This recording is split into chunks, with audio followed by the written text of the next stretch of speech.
Dans cette édition, nous irons à Bourg-en-Bresse qui a mis en place un service de navettes électriques gratuites dans l'hypercentre.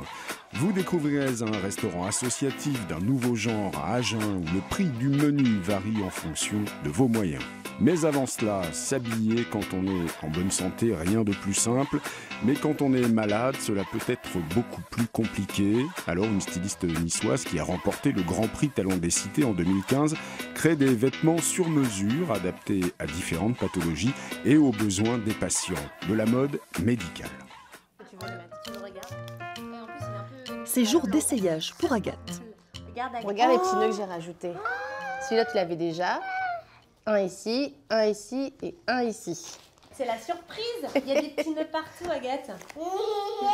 Ce débardeur est une pièce unique, conçue pour accueillir l'équipement médical de la petite fille atteinte d'une maladie de l'intestin.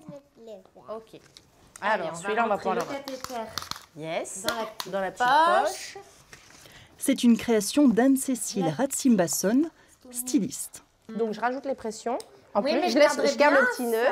Oui, parce que c'est pas mal quand même. Ouais, elle essaye de... Cette idée m'est venue par mon expérience personnelle en tant que patiente, parce que j'ai porté un corset orthopédique pendant une dizaine d'années. Donc j'ai compris que se vêtir quand on avait un appareillage plus ou moins conséquent n'était pas toujours facile. Depuis 3 ans, elle a imaginé des vêtements adaptés à une quinzaine de pathologies et les fait évoluer au fil du temps. Et ce qui est hyper plaisant pour moi, c'est d'abord de participer aux essayages et après que Marie me dise « ça y est, je peux enfin lui mettre une robe grâce à ces vêtements-là ». Enfin, c'est hyper gratifiant, quoi. Pour Marie, la maman, cette innovation est un véritable soulagement. La poche, au lieu qu'elle pende comme ça, elle est toujours maintenue. Donc Agathe, elle peut courir, elle fait des galipettes, elle va en salle de motricité, enfin, elle n'arrête pas. Et la poche ne fuit pas, quoi. Avec cette seconde peau, Agathe est plus légère, plus libre, une petite fille comme les autres.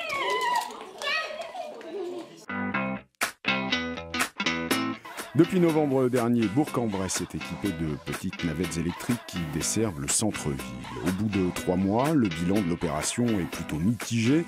Seules 120 personnes par jour utilisaient ces navettes. Du coup, depuis quelques jours, elles sont devenues gratuites.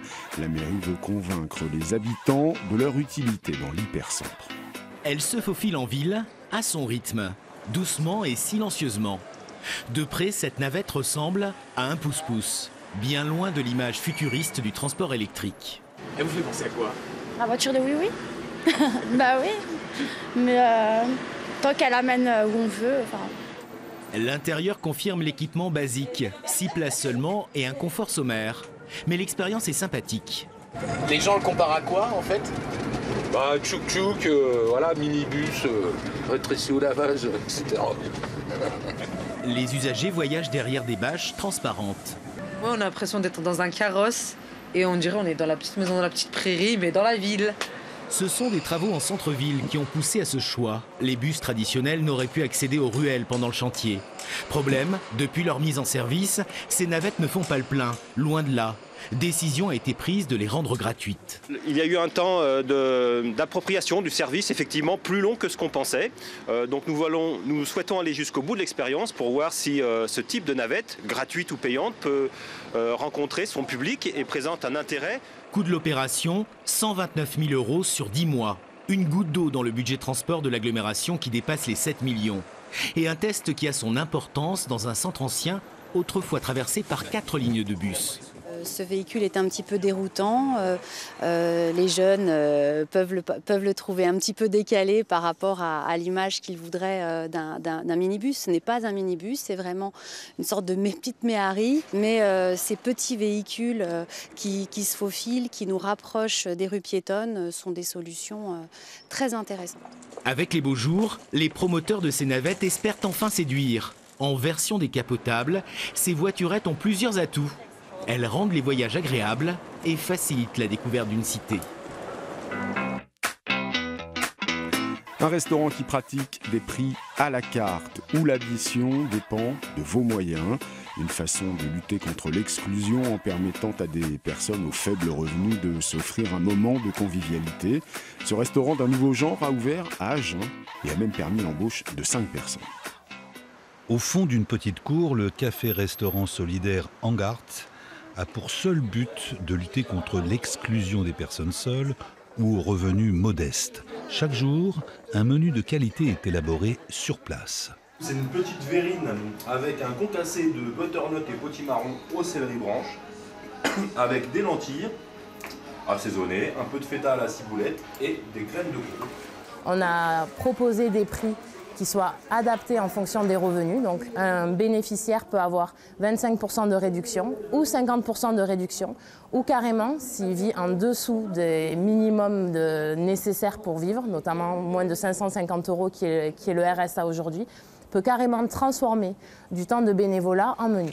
Les aliments cuisinés proviennent des invendus de la grande distribution et d'autres commerçants. 5 salariés et une centaine de bénévoles font vivre le café-restaurant. Les adhérents et les clients font le reste. Moi qui vis un petit peu dans la galère, ça aide. Ça ne me coûtera pas trop cher quand je l'amènerai à manger. Parce que si on vient, c'est moi qui payerai. C'est pas mal comme idée en fait. Ça permet aux gens qui ne peuvent pas se payer des restos tout le temps justement de venir aussi au restaurant, se faire plaisir, et c'est vraiment génial comme concept. Avec un menu à 10 € plein tarif, le café-restaurant ne désemplit pas dans un cadre agréable, conçu et réalisé par des artisans locaux, eux aussi bénévoles.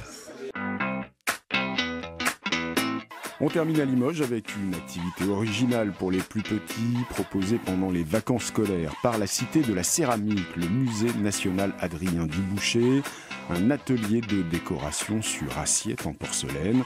Alors pas de motif traditionnel, ici les enfants et leurs parents peuvent laisser libre cours à leur imagination.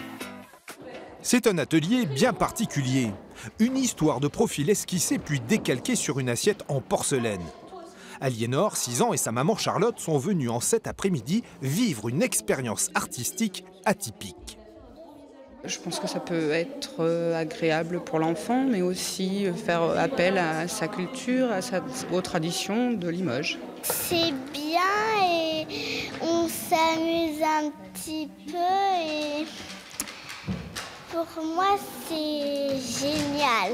Annie, la mamie qui est venue avec ses 2 petites filles, est elle aussi tout autant ravie.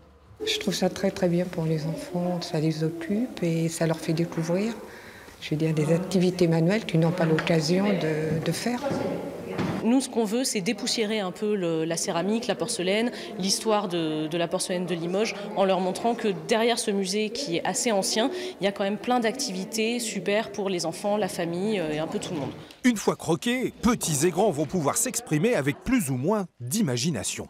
J'ai fait un soleil, j'ai fait quelqu'un en ski, des étoiles et 3 bonhommes de neige. Léonie, avec ses étoiles, ses bonhommes de neige et surtout son profil, repartira avec son assiette et ses pensées couchées à tout jamais sur de la porcelaine.